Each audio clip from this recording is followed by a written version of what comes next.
This is awkward for me because I can't see you without my glasses, but I can't read my notes with my glasses.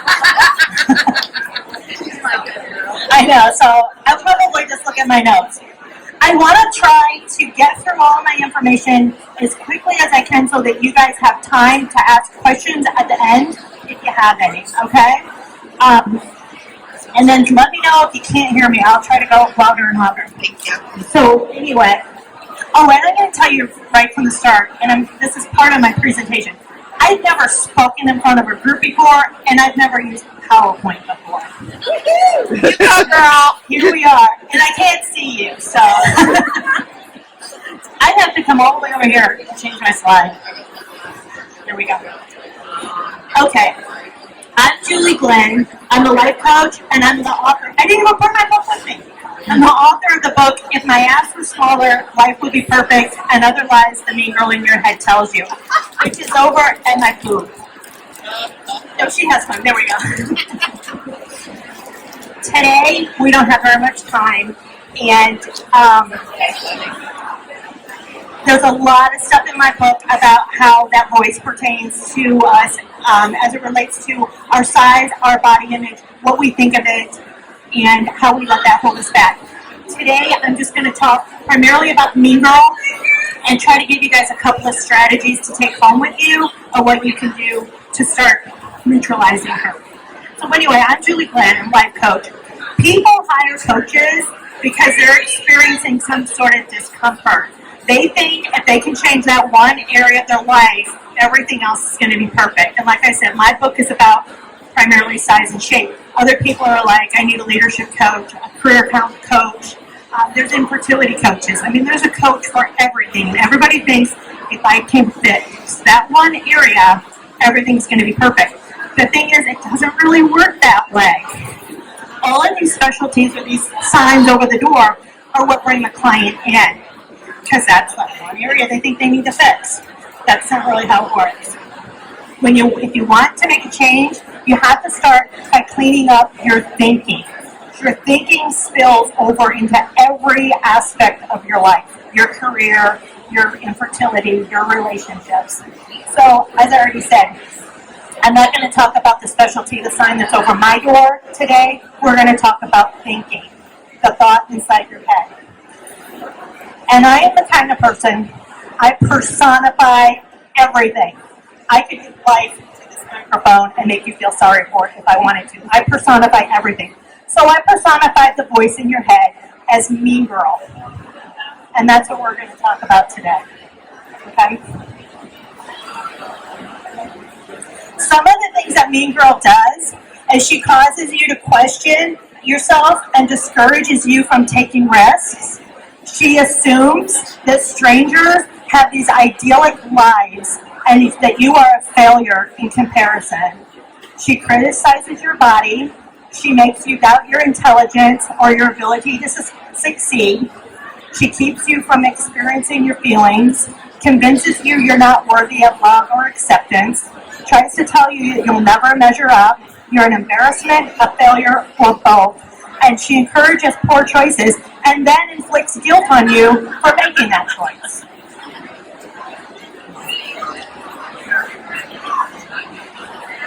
So imagine for a minute if you went out for lunch with a friend of yours and you told her, I saw a job posting for the best job ever. And your friend says to you, well, that is stupid. You're not thinking of applying, are you? They are never going to hire you. You don't have the skills for that job. Plus, you cannot handle that kind of responsibility. And why would you leave the job you have now? Who cares if they treat you like shit? It says dirt on here, sorry. What do you expect? Even if they were crazy enough to hire you, you don't have anything to wear. You gain weight, nothing fits, and you don't have any money to buy new clothes. You're too lazy to take care of things. You didn't even make your bed today. So why would anybody want to be friends with that person that talks to you like that? Yet most of us carry that person around in our head every single day.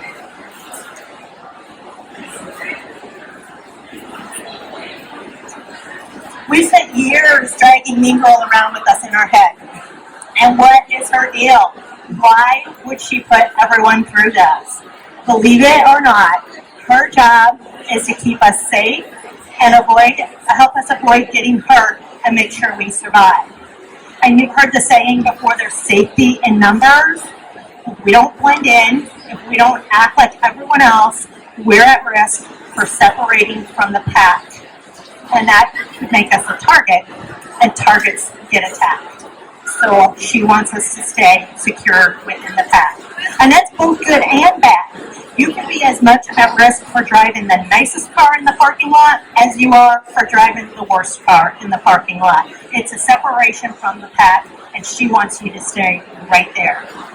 But it doesn't make any sense, right? She's mean. So how is she helping us? She's trying to scare us. She's a parent, and she repeats things based on a culture many of us grew up with that primarily used guilt, shame, and fear to foster change. We grew up hearing things like, do this or else. Pick up your toys or I'll throw them away. Stop crying, I'll give you something to cry about. Wipe that smile off your face, I'll wipe it off for you. What are you thinking? You should be ashamed. Sit there until you clean your plate. And why can't you be more like your sister? When Mean Girl is left to her own devices, she is not a trustworthy guide for you. Change is scary for her, and she doesn't like it. She's most comfortable with her safety and security. So she wants you to just keep repeating the same cycles over and over and avoiding change. Once you start making changes, you're venturing out closer to the danger zone, and she doesn't like that, and she's going to act out. But there's good news, which is why you're here today. She can be reprogrammed, and you are the one to do it. So first of all, don't stoop down to her level. She communicates harshly and uses scare tactics with you, and it's natural that you want to reciprocate and go after her with that same level of disrespect. Don't do that. She presents as aggressive, hateful, intimidating, because that's all she knows how to do. If you want her to be compassionate with you, then you be compassionate with her. It's not a war, and the goal isn't to overpower or degrade her. The goal is to help her learn how to let go of criticism and the wisecracks and learn to protect you from a place of love and encouragement. And you want to improve that relationship with your Mean Girl.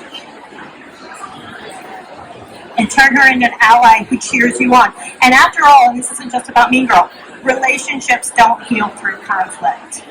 So keep that in mind. And this is only takes one person to fix a relationship, and that's going to be you. So as I said before, cleaning up your thinking impacts every aspect of your life.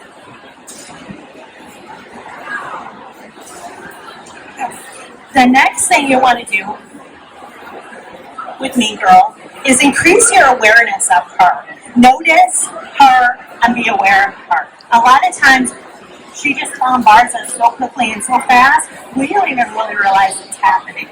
Just take a minute and be like, oh, here she is. And observe her from a place of curiosity, not judgment. Remember, you don't want to fight with her. Curiosity helps you to discover and increase your understanding. Judgment comes when you think you already know everything you need to know. And right now, probably ever, we don't know enough about Mean Girl, and we want to know more. Plus, the more curious you are with yourselves, the more curious you become of others. And the same way with judgment. The more judgmental you are with yourself, the more judgmental you are of others. So pay attention to what you observe. Don't just notice it and move on. See if you can find out what's scaring her, or if there's any patterns, or how often she speaks to you. And think about how you feel about the things she says to you. Think about what you would do if somebody else spoke to you that way, or what you might expect if you spoke to someone else that way. And then the next thing, and this one's kind of fun, give her a name. We usually refer to people in positions of authority with some level of formality. I used to work in a jail. The inmates were not allowed to call the guards by their name. It had to be officer so-and-so, officer so-and-so. You can take away, being on a first-name basis with somebody suggests a familiarity, mutual respect, and an equal distribution of power. You can take away any implied authority Mean Girl has and create more balance with her by giving her a name. And it can be fun. Pick something that gives you a really good vibe. I had a client tell me one time that she named her Mean Girl after a bully who terrorized her from elementary school all the way through high school. And I could feel the rage when she was telling me this story. And I was like, remember, you don't hate Mean Girl. She is not your enemy. She's part of you, and we're working on turning her into a positive relationship. So you don't name her after somebody you hate. Give her a name that generates a really good feeling for you. And then, once you gave her a name, use her name and talk with her. You are actually the one that has the power here. Remember, she hangs on to everything she hears, and she echoes those things back to you. And I'm sure a lot of times you probably thought you hear this voice in your head, and you hear your mother or a sister or a teacher or somebody. It's just, it came in, it stayed there, and now it's on repeat. You can change that by giving her different things to say, a different vocabulary, different phrases to become familiar with. Like going back to that example about the job posting when the Mean Girl says, you don't have the skills for that job, you can go back to her, say her name, and say, I went to school for that, and I did really well, and I have the credentials for this job. And keep in mind, too, that you can only hang on to one thought at a time. So you can't have a thought that says, I'm going to suck at this, and a thought that says, hey, I might be okay at that. It's one or the other. So if you get the bad thought in your head from Mean Girl, you can cancel it out with a new thought, and one of them's going to go away. And sometimes the things you say to your Mean Girl in response to your Mean Girl, you don't have to really, truly believe them, but it's just an opportunity to get more phrases in her repertoire to use, and eventually you and her will both start to believe them to be true.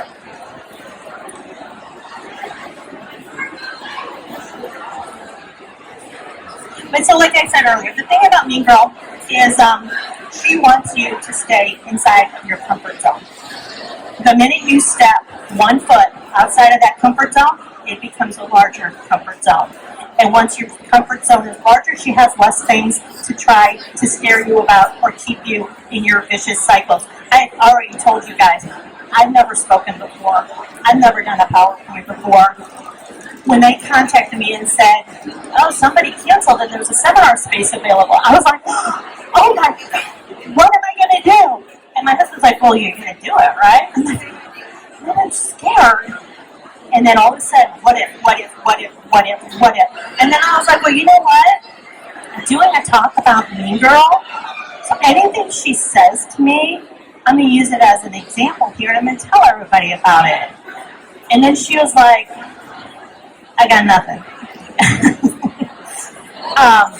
And then I wasn't as scared. Actually, I was kind of scared that nobody would show up. But the good thing about it, though, is I wasn't really nervous about it. People had asked me, do you want me to do this, whatever, tapping? Do you want a Xanax? Do you want this? And I'm like, no, I really feel like I'm kind of okay about it. And the cool thing about it is my comfort zone just expanded. And yesterday somebody called me, we're going to be in New York in a couple of weeks in Plattsburgh doing an expo, and they called me and said, we have a seminar space available, do you want to take it? And I'm like, sure, I'm all set. Nothing to be scared of, I've already done it. So once you start subduing her, neutralizing her, and moving forward, your area of comfort becomes larger, and she has less to say or do to scare you.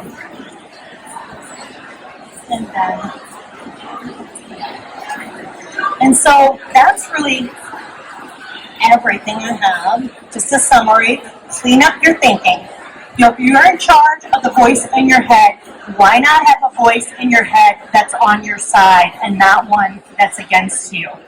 And remember, Mean Girl just wants to keep you safe. She doesn't really know how to do that. And so have compassion with her. You both need to operate on the same team. And then notice her.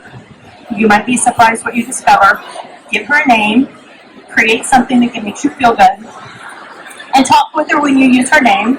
Negativity often decreases in a rational conversation. So if she's being nasty and you have a rational response to her, that should bring her down a little bit, and then work on expanding your comfort zone. And then let me know how I can help you. And then, like I said too, this is just this much of what's in my book. And like I said, my book talks a lot about Mean Girl and what she has to say about what we ate, what we didn't eat, what we should have done with, did you exercise, did you not exercise, blah, blah, blah, blah, blah, on and on. And it's a neutralizing that it doesn't really matter what size your body is for you to think and feel good about your body. And that goes farther into my book. And I don't even know where we are in time. Does anybody have any questions? That sounds like it's Hold on a second. Okay, I'll go with you.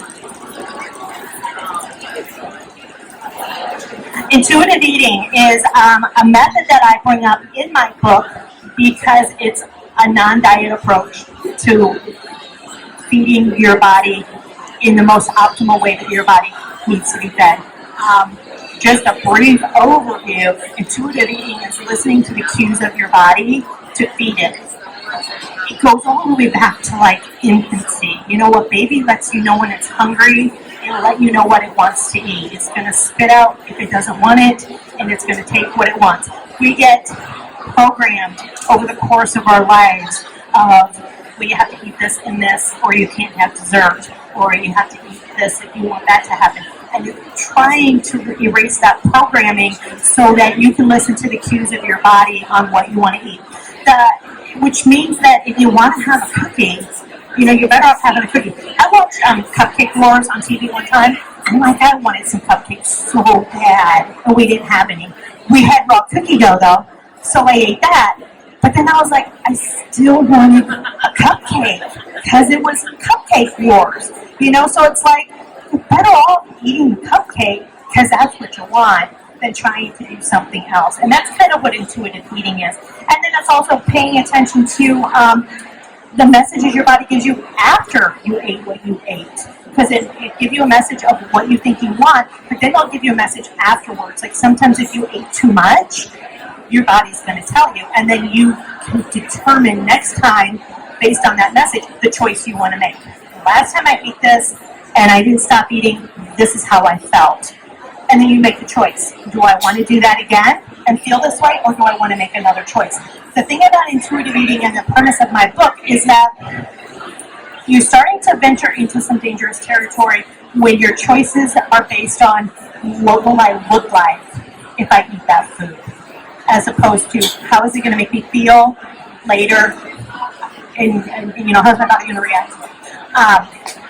And so that's basically intuitive eating. Basically, no foods are off limits. A lot of people see that and they think that means I can eat as much as I want, as often as I want, and never stop, which is fine. But then there's that second step of paying attention to how does that make you feel and how do you want to feel later after you eat that. Is that? Are there any other? Did you have a question?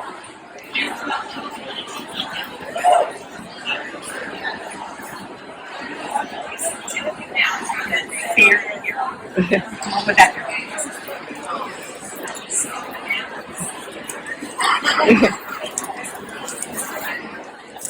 There's a philosophy that says there are 4 selves within us, and one is the critic self. That would be that inner critic. Yeah. I feel like everybody talks about the inner critic. But then again, like I said, I have to personify everything, and the inner critic isn't very personified for me. So that's why I called her Mean Girl. One of the things I said, I think I brought it up in my book or it's come up somewhere, but it was like a conversation between, you know, yourself and your Mean Girl self. And then it was like, well, Mean Girl says, well, why did you expect me to be anything but mean? Because that's what you called me, was Mean Girl. So once you give that name, take that name away and give her a new one, then she can become something else because she has a different name. So, but yeah, that would be the same as that inner critic, that voice in your head, that, what do they call that, the worst enemy that lives inside of your, yeah, that would be Mean Girl.